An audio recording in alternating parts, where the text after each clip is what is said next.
Dagruel's exhaustion rate was a little less than 70%, and his energy level was slightly lower than Veldora's. It was a reversal.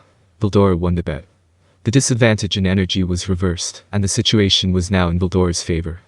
But it was really a close call, although it was a good thing that the bet succeeded. Veldora shuddered as he recalled the threat of quasar break. The chance of surviving the quasar break was very small. "I'll never take such a risk again," Veldora vowed. Of course, if he loses the bet, he can always ask Rimuru to regenerate him. Veldora knew that Rimuru had not been destroyed, even though it seemed to have vanished from this dimension. Because if Rimuru had really perished, Veldora would not be safe either. "I will be regenerated anyway, so there is no need to be afraid, no matter how risky the gamble is." Quahahaha. This is exactly what Veldora told Dagruel why Dagruel cannot win against Veldora. Veldora was so calm because he knew that he would win the game, and he was not afraid of any dangerous game. Veldora, who was surprisingly black-hearted, smiled broadly with a smile on his face, something he could never reveal. Dagruel, who did not know this, was at a loss to understand Veldora's behavior. The Veldora that Dagruel knew was mischievous, and yet, bored. He did not have the personality to face any difficulties, and he would give up and throw things away as soon as he was seriously threatened. After all, Veldora had no obligation to the Luminous. There was no reason for them to have a serious fight with Dagruel. He thought that Veldora would admit defeat when he captured him in the isolation space. No, if he tried to escape from there, Dagruel had no intention to pursue him. At least, Dagruel has no grudge against Veldora. They used to fight a lot, but it was just like playing with each other. He had no intention to kill Veldora, and he would have been glad if he had run away. But Veldora stood up to him. He unleashed his special technique to destroy Veldora, but for some reason, Veldora took it in stride. Dagruel could not understand what had happened. So he asked the question. "Why? Why did you have to risk so much?" You would have risked your own extinction by facing my quasar break head-on. The old you would have chosen to flee without hesitation." When asked, Veldora nodded him. Then, he made one denial first. "It is not escape, but a turnaround. The word escape is not in my dictionary. No one is willing to jump in on Veldora's big lie, although it's just a smear job. If Valgrand and others had been here, they would have had a very nice smile on their faces, and a 3-hour sermon course waiting for them." "Anyway," Veldora answered, "why?" "Well, one of the reasons is that I wanted to test myself." Indeed, Veldora is getting stronger. Dagruel had to admit that. "Besides, Luminous and Xion will be wiped out if I run away. I can't allow that." "Why? Why should you risk your life for the sake of Luminous and humans?" This was a question of Veldora's resolve. Depending on the answer, Dagruel would have to make up his mind. Veldora's answer, however, made Dagruel more and more astonished. "Rimuru will be angry. You know, Dagruel. Rimuru is really scary when he's angry." He said so and even started to laugh loudly. Now Dagruel understood. Veldora would not retreat. "I see. That means that you, too, have become responsible for your own actions." Veldora had grown up. If so, Dagruel recognized it and decided to seriously defeat Veldora. "Very well. I accept you and will fight with you even if it takes a long time." Since Veldora does not run away, he has no choice but to defeat him. In this case, the one who makes his opponent use up his energy first will win. There are cases where the victory is decided at once by a big move, but Dagruel had just broken his most powerful technique. The correct tactic, then, is to carefully reduce the opponent's strength. Dagruel increases his fighting spirit. As he did so, his huge body, which had been over 20 meters long, was rapidly becoming smaller and smaller. What? Dagruel returns to his normal size of just under 25 meters. However, lightning flashed from his body, transforming it into something that gave the impression of hyper-compressed energy density. Hahaha, that's right. This is a higher level of transformation than titanification and is called super-godification. It was difficult for me to control my powers in this state, but you taught me. What? Veldora is puzzled, unable to remember what he is talking about. Dagruel answered honestly as if he had no intention of hiding it. "I want to know how to train you to control your Yaki. I think it's called controlling your anger will give you more power." At this, Veldora remembered. "I remember that I showed him the scriptures and boasted about my knowledge of them."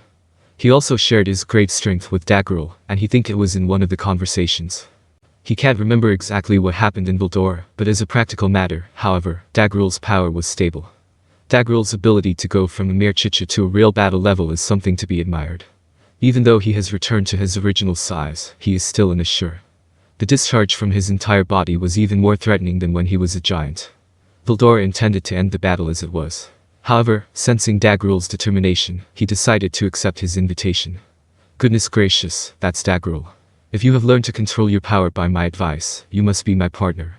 With these words, Veldora also transforms into a human form and compresses energy to counter Dagruel. He was carefully matched in height and fixed at the size of 25 meters. Size is power, but the common sense of a spirit life form is different. Energy density is power. A fist with a force compressed to the limit can shatter any matter in the world, even if it is a body compressed with the same energy. Then, the two staring men move. A paranormal battle has begun. From the clash of the great monsters, a sophisticated fight battle ensued. Then, the battle turned into a mud fight. Dagruel's fist slammed into Veldora's abdomen.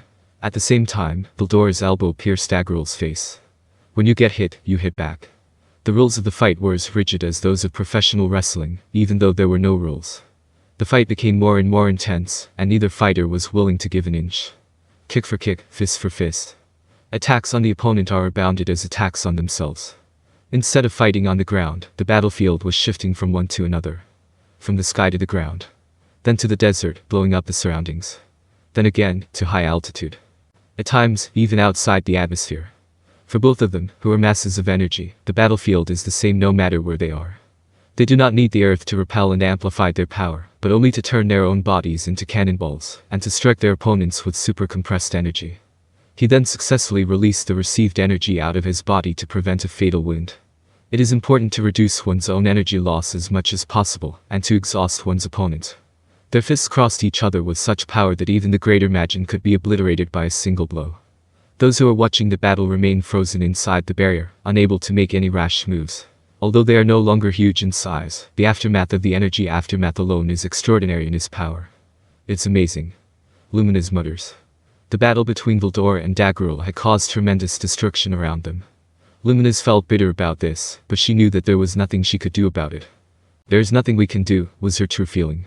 It is absurd to say that they should not cause any damage when they are dealing with the Mad King Dagruel, the god of destruction.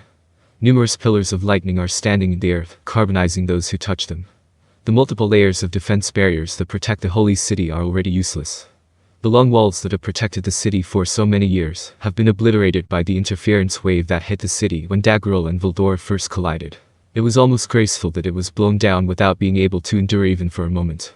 Since the long wall was destroyed, the monster intrusion prevention barrier could not survive.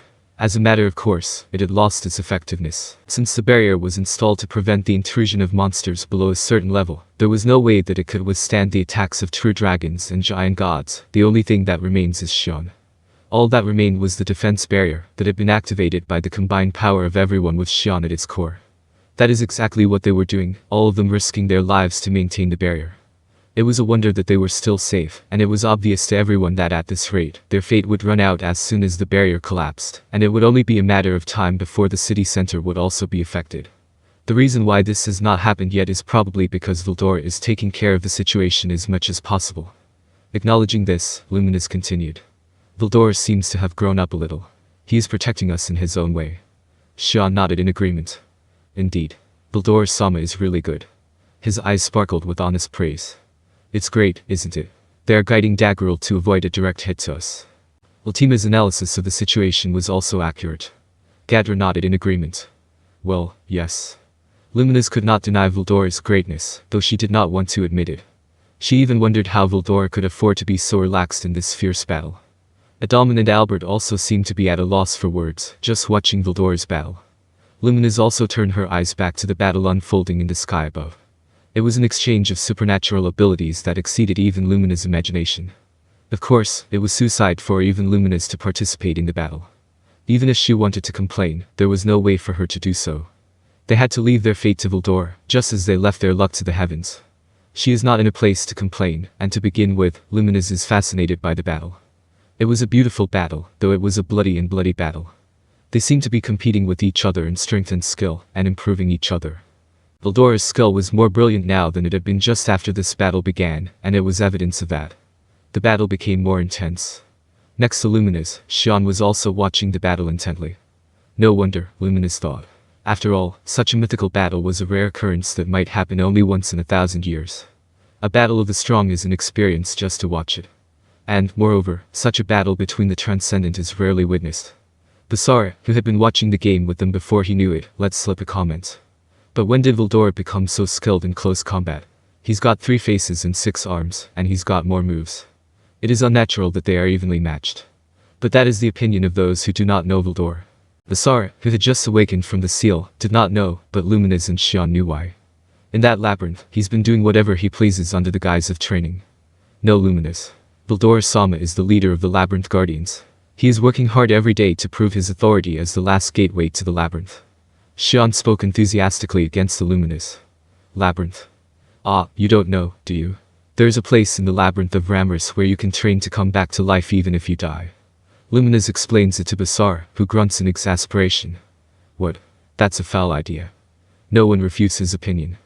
Everyone had been thinking that it was unfair. Veldora was the culmination of all these efforts. If it had been on the ground, it would have caused a lot of damage, but in the labyrinth, there is no need to worry about that. Recently, the damage to the hierarchy had begun to appear, but the training was fine for combat training, so the main focus was on training against Sijin. That is why Veldora had acquired top-notch fighting skills. He was already a strong fighter, and now that he has risen to the next level, his momentum is unstoppable. If he had not become a member of the Trinity, he would have definitely surpassed Dagruel. Moreover, now that he has gained more experience in this battle, Veldora has learned to fight against a maneuverable opponent. This was exactly what it meant to be out of control. No wonder everyone was fascinated. The fierce battle seemed to go on forever.